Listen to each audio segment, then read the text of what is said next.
মায়ের দুধ যদি বিজেপি বেশি খেয়ে থাকে আমরা মরবো, আর আমরা যদি খেয়ে থাকি বাপের নাম তাদের ভুলিয়ে ছেড়ে দেবো।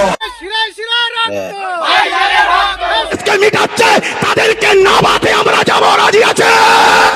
ভোট দিচ্ছি, কিন্তু আমি বলতেছি আইএসএফ হচ্ছে বিজেপির পুরো দালাল দালাল দালাল।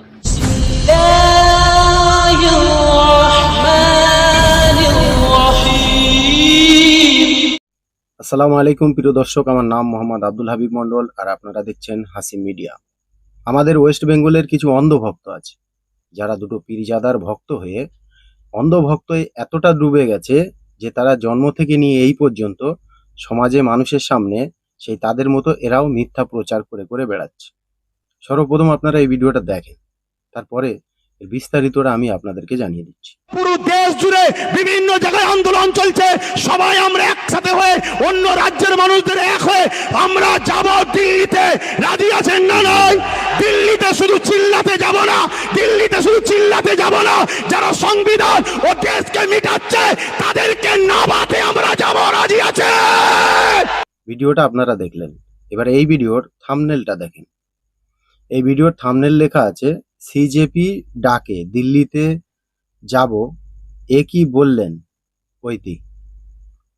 বুঝতে পারছেন তো ব্যাপারটা? এবার এই ভিডিওর আসল ঘটনাটা আমি আপনাদেরকে জানিয়ে দিচ্ছি। এই ভিডিও এখনকার না। এখনকার কি, এই ভিডিও 2 বছর আগেরকার ভিডিও। এই যে স্ক্রিনে ভালো করে দেখেন, এই যে ব্যক্তিটা ওখানে চেঁচাচ্ছে, ওর পাশ দিয়ে, ডান দিকের পাশ দিয়ে ওখানে দেখেন উপরে লেখা আছে 2024। ককরোচ জনতা পার্টি তখন জন্মও নেয়নি। জন্ম কি, তাদের কোনো আবির্ভাবও ছিল না। তাদের ডাকে ইনি চেঁচাচ্ছে। আসলে ইনি তাদের ডাকে চেঁচাচ্ছে না, ইনি সেই সময় চেঁচিয়েছিল। বর্তমান এনার আর এনার ভাইয়ের চেঁচানে টোটালি বন্ধ হয়ে গেছে। কেন, যারা ক্ষমতায় এসছে চেঁচালে ঘুরিয়ে ঢুকিয়ে দেবে, এই জন্য তাদের চেঁচানি টোটালি বন্ধ হয়ে গেছে। তো এই ভিডিওটা 2024-এর ভিডিও অন্ধভক্তরা কেটে পুরনো ভিডিওকে নতুন করে লাগাচ্ছে, যেটা কোনোদিনও সম্ভব না তাদের এই নেতাদের পক্ষে। মানুষকে উস্কানি দেওয়া ছাড়া এদের আর অন্য কোনো যোগ্যতা অর্জন করা নেই। যে ব্যক্তি এই ভিডিওটাকে শেয়ার করেছে আমি তাকে বলতে চাই, কিন্তু নতুন করে এই যা চিটিংবাজি করছিস, এর জন্য বাংলার জনগণ একদিন জবাব দেবে। এদের দুই ভাইয়ের ক্ষমতাই নেই বিজেপির বিরুদ্ধে এরা একটা বক্তব্য দেবে, ক্ষমতা নেই। প্রমাণ চাই আপনাদের, প্রমাণ দিয়ে দিচ্ছি, আসেন এই ভিডিওটা দেখেন। আরে বিজেপি এলে লড়াই হবে সামনে সামনে, আরে বেঈমান গুলো আমাদের ঘরে ঘরে ঢুকিয়ে তালা মেরে দিয়ে মারছে। কথা বুঝছেন না, বোঝেন না? বিজেপি আসলে লড়াই হবে সামনে সামনে। মায়ের দুধ যদি বিজেপি বেশি খেয়ে থাকে আমরা মরবো, আর আমরা যদি খেয়ে থাকি বাপের নাম তাদের ভুলিয়ে ছেড়ে দেবো। এই যে ডায়লগটা ইনি দিয়েছে এটা অনেক আগের ডায়লগ। বর্তমান আমাদের রাজ্যে বিজেপি এসছে এদেরই কারণে। তো এখন এনাকে এই ধরনের একটা বক্তব্য দিতে বলেন, তারপরেই দেখা যাবে কে কার মায়ের দুধ খেয়েছে। দিতে বলেন, দেখি কিরম পারে। আর এনার এই যে বক্তব্য, এনার এই যে ভাষণ, বিজেপির প্রতি ইনি বিক্ষোভ দেখাচ্ছে। সামনে বসে যারা চেঁচিয়েছে ঠিক আল্লাহু আকবার নারায়ে তাকবীর দিয়ে, তাদেরই একটা ভিডিও দেখেন, ভক্ত আর মুরিদের কথা আর কাজে মিলছে কিনা দেখেন। এইটা ভারত মাতা কি জয়, ভারত মাতা ঠিক কি আছে, এইবার ঠিক আছে। শিরায় শিরায় হ্যাঁ, রক্ত, শিরায় শিরায় রক্ত, আমরা কারা, আমরা কারা, ভারত মাতা কি। দেখলেন তো মিলেছে? কমেন্টে আপনারাই জানাবেন গালাগালি দেওয়ার আগে যে পীর আর মুরিদের ভাষণ আর বক্তব্য এই দুটো মিলছে কিনা। এটা তো টেলার, হাজার হাজার এই ধরনের ভিডিও আমাদের কাছে আছে। আর একটা দেখাচ্ছি ছোট্ট করে, এটা দেখেন। আমরা বিজেপি সরকার এবং আইএসএফ আজকে যৌথভাবে আমরা উভয় পক্ষে মিলে আজকে দেউলি 1 নম্বর অঞ্চলের চুনগ্রাম গ্রামে, দেখলেন তো, আইএসএফ আর বিজেপি যৌথভাবে দেউলিয়া গ্রাম কি একটা বললো, অত আমার খবর নেওয়ার দরকার নেই। তবে এই ধরনের ভিডিও আমাদের কাছে হাজার হাজার পড়ে আছে। আবার এরাই বলে যে অন্য পার্টিদেরকে লক্ষ্য করে তারা নাকি বিজেপির দালাল। আসলেই বিজেপির দালাল কারা সেটা বাংলার মানুষ হাড়ে হাড়ে জানতে পেরে গেছে। এনাদের অন্ধভক্তদের ভিতরে মানে এতটা চুলকুনি হয়ে গেছে, তারা এখন মোড়ে মোড়ে মিথ্যা প্রচার করে বেড়াচ্ছে। আর একটা ভিডিও দেখেন, এনারই একটা অন্ধভক্ত, সে একটা ভিডিও করেছে, দেখেন। আমরা আব্বাস সিদ্দিকী অর্থাৎ আইএসএফ এর প্রতিষ্ঠাতা 2020 সালে এটা বলেছিলেন, একটুখানি দেখুন। এয়ারপোর্টের মসজিদটাকে ভাঙার পরিকল্পনা করছে। আর এই এয়ারপোর্ট হবার আগে মসজিদ ছিল, এয়ারপোর্ট তো পরে হয়েছে।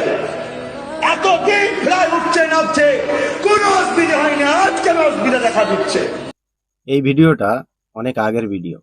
এই ভিডিওটা ইনি টিএমসি গভর্নমেন্টকে লক্ষ্য করে বলেছিল। বুঝতে পারছেন তো কতটা চিটিংবাজি কারবার ছিল তাদের। এখন এই জায়গাটায় এনার চিটিংবাজি প্রমাণ করে দিচ্ছি আমি। এই যে বক্তব্যটা উনি দিয়েছে সে সময় না ওই মসজিদ ভাঙার পরিকল্পনা চলছিল, আর না ওই মসজিদ ভাঙার কথা একবারও উঠেছিল। সোশ্যাল মিডিয়ায় বলেন, মানুষের মুখে বলেন, আমরা এই ধরনের খবর বক্তব্য একটাও খুঁজে পাইনি। কিন্তু বর্তমান যাদেরকে হাত ধরে এরা আমাদের এই ওয়েস্ট বেঙ্গলে নিয়ে এসছে, আর এর ভাই, তারা ওই মসজিদটা বর্তমানে তালা লাগিয়ে দিয়েছে, বন্ধ করে দিয়েছে মসজিদ, ভেঙে দেবে মসজিদ। এটা আমিও জানি, আপনারাও জানেন যে এয়ারপোর্ট মসজিদের জায়গায়, মসজিদ এয়ারপোর্টের জায়গা কিন্তু নয়। তারপরেও এনারা কি আন্দোলন করেছে সেই মসজিদ নিয়ে, যাদের উপরে ইনি আর এনার ভাই চিটিংবাজি করে মিথ্যা অপবাদ দিয়েছিল, তারা কোনো ক্ষতি করেনি। কিন্তু যারা ক্ষতি করছে তাদের বিরুদ্ধে এনাদের আন্দোলন নেই কেন? কেন আজকে এনারা মুখে গুজে নিয়ে বসে আছে? মুখ দিয়ে কথা বার হচ্ছে না কেন? এই 26-এর ইলেকশনের আগে যতটা এরা চেঁচিয়েছিল, দম থাকলে এখন একটা সেই ধরনের চেঁচিয়ে দেখাতে বলেন, তারপরেই বলবো যে বাপের বেটা। আমার ভিডিওর কমেন্ট সেকশনে এনারই কিছু অন্ধভক্ত যে ধরনের জঘন্য জঘন্য গালাগালি করে, যে ধরনের অ্যাডেড ভিডিও, অ্যাডেড ফটো সেই কমেন্ট সেকশনে এসে তারা সেন্ড করে, সেইগুলো অসাধারণ। আর সেগুলো দেখেই আমি কনফার্ম যে এদের ভক্ত না হলে কোনো মানুষ এই ধরনের জঘন্য কাজ করতে পারে না। আমি যদি সোশ্যাল মিডিয়ায় সেইগুলো তুলে ধরি, সেই ভিডিওগুলো যদি আপনাদের সামনে শো করি, সেই ফটোগুলো, আমার চ্যানেল মেবি 2 ঘন্টার ভিতরে ব্যান্ড করে দেবে। এতটা জঘন্য সেই ভিডিও ফটোগুলো। তার ভিতরে কিছু পীরজাদাও আছে, আমি নাম প্রকাশ করছি না, কিন্তু তার ভিতরে পীরজাদাও আছে অনেকটা, যারা দিনে দুপুরে 24 ঘন্টা ইলেকশনের আগে 5 বছর আগে থেকে টিএমসি গভর্নমেন্টকে গালাগালি দিত, মা বোন তুলে গালাগালি দিত, যাদের কর্মীরা, তাদের নেতা, তাদের লিডার নওশাদ এই ইলেকশনে জেতার পরে, জিততে তো উনি পারেনি, ওনাকে জেতানো হয়েছে বিজেপি গভর্নমেন্টের তরফ থেকে। এই কথা শুভেন্দু অধিকারী মহাশয় তিনি নিজেই স্বীকার করেছেন যে ওটা আমরা ছেড়েই দিয়েছি। সেখান থেকে জেতার পরে ওনাদের এই নেতা একটা বক্তব্য দিয়েছে, দেখেন এটা একদম স্টার্টিং প্রথম বক্তব্য, এটা শুনে। সালে নির্বাচন হওয়ার পরে 6টা মাস এমন দিন পার করেছি, আমার মনে হচ্ছিল যে আমি ইস্তফা দিয়ে দিই, অন্তত আমার ছেলেগুলোর উপর অত্যাচার যদি বন্ধ হয়। এই সময় ফিল করেছি, পার করেছি। দরদ দেখে না পোস্ট পোল ভায়োলেন্সে 2021 সালে, আমি এতে কিন্তু বিজেপিকে দরার সার্টিফিকেট দিচ্ছি না, কিন্তু 2021 সালে যে সমস্যার সম্মুখীন আমরা হয়েছিলাম, আমাদের কর্মী খুন হয়েছিল, একাধিক বাড়িঘর লুটপাট হয়েছে, ভাঙচুর হয়েছিল, সে অর্থে। তবে হ্যাঁ, একটা জিনিস, এই 2026-এ দাঁড়িয়ে কিন্তু বেশ কিছু ধর্মের স্থান আক্রান্ত হয়েছে। মাননীয় মুখ্যমন্ত্রী মহাশয়কে এবং বিজেপি যারা আছে তাদেরকে বলবো সেগুলো আপনারা লক্ষ্য রাখবেন, সেগুলো লক্ষ্য রাখবেন। এরপরেও কি বাংলার মানুষের বোঝার বাকি আছে? এই যে বক্তব্যটা উনি দিয়েছে, এই ধরনের বক্তব্য এনার আগের কিছু দেখিয়ে দিন তো। আর এনার আগের যে বক্তব্য আছে সেই ধরনের বক্তব্য এখনকার একটা দেখিয়ে দিন আমাকে। একটা ভাই ফেসবুকে এনার ফটো দিয়ে একটা বাঘের ফটো দিয়েছে, যে 26-এ ইলেকশনে জেতার আগে আমাদের এই ভাইজান বাঘ ছিল, কিন্তু 26-এর ইলেকশনের পরে বিড়েল হয়ে গেছে, ভিজে বিড়েল।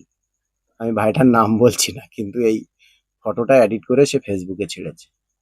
এনারই ভক্ত, তার প্রোফাইলে গিয়ে দেখবেন এনারই ভক্ত সে। এনাদের এই সকল বক্তব্য, এনাদের এই চরিত্র, এইগুলো দেখার পরেও কি বাংলার মানুষের মনে হয় না যে কে কার দিকে জড়িয়ে আছে? ভাঙড়ের এক ব্যক্তি ইলেকশনের পরে একটা ভিডিও বানিয়ে সোশ্যাল মিডিয়ায় আপলোড করেছিল। সেই ভিডিওর মাধ্যমে আমি একটা মেসেজ বাংলার মানুষকে দিয়েছিলাম। তারপরেও আমি এদের আসল চরিত্রটা জানানোর জন্য সেই ভিডিওটা একটুখানি প্লে করছি, আপনারা শুনেন। যে ব্যক্তি এই ভিডিও বানিয়েছে সে আইএসএফ এর একনিষ্ঠ কর্মী। এক সাইডে বিজেপির ফেরাক, এক সাইডে আইএসএফ ফেরাক, লে কত হচ্ছে। নওশাদ সিদ্দিকী সিদ্দিকী কিচ্ছু বলছে না, তার মানে নওশাদ সিদ্দিকী বিজেপির সাথে পুরো এরকম হয়ে রয়েছে। বিজেপির কাছে নওশাদ সিদ্দিকী টাকা খেয়েছে, এখন বোঝা গে। আমি ভোট দিচ্ছি আইএসএফ এ, বোঝার কথা আইএসএফ ভোট দিচ্ছি, কিন্তু আমি বলতেছি আইএসএফ হচ্ছে বিজেপির পুরো দালাল দালাল দালাল। খোদার কসম আমি আইএসএফ এ ভোট দিয়েছি, কিন্তু এখন বোঝা যাচ্ছে আইএসএফ বিজেপির দালাল দালাল দালাল। এই কথা আমার না ভাই, এই কথা তাদেরই কর্মীর। এই সকল কিছু দেখার পরে, আগের বক্তব্য এখনকার বক্তব্য তাদের নেতাদের শোনার পরে বাংলার মানুষের যদি চোখ না খোলে, বিশেষ করে বাংলার মুসলিম কমিউনিটির মানুষের যদি চোখ না খোলে, তাহলে আমি তাদের উপলক্ষে একটাই কথা বলতে চাই, ভাই রেগে যাস, গালাগালি করিস আর যাই করিস, তোরা হচ্ছিস সেই গোবর পেশাবখোর অন্ধভক্ত। এইগুলো দেখার পরেও, পরিস্থিতি বাংলার অনুভব করার পরেও তোরা মোড়ে মোড়ে গভর্নমেন্টের গুণগান গেয়ে বেড়াচ্ছিস। এখনো পর্যন্ত যে সকল ব্যক্তি বিজেপিকে প্রশ্ন করছে, বিজেপিকে আইনের কাঠগড়ায় আনতে চায়, আমি তাদের কাছে রিকোয়েস্ট করব, বিজেপি কোনো দোষ করেনি। প্রশ্ন যদি আপনাদের করতে হয়, এদের দুই ভাইকে প্রশ্ন করেন। এরাই বাংলার মানুষকে এই দিনটা দেখিয়েছে। আজকে বাংলার মানুষ যতটা বিপদমুখী, এই দুই ভাইয়ের জন্য, অন্য কেউ না। আর একটা আছে হুমায়ুন কবির। আজকে বাংলার মানুষের চোখের জল, দুর্দিন, দুর্দশা, ঘর ভাঙা, জান নিয়ে টানাটানি, হানাহানি, এই সকল কিছু হচ্ছে এদের দুই ভাইয়ের জন্য আর সেই হুমায়ুন কবিরের জন্য। এরপরেও যদি বাংলার মানুষ আমাকে গালাগালি করে, আমি আবারও বলবো তারা সেই গোবর আর পেশাবখোর অন্ধভক্ত। কষ্ট করে সুদিন পেয়েছি, নোংরামি করে না সুদিনটাকে গুছিয়ে দেয়। এই মুসলিম কওমের মধ্যে একদল অবৈধ সন্তান আছে যারা আমাদেরকে আবার বলেন বিজেপি, ওদের জন্মে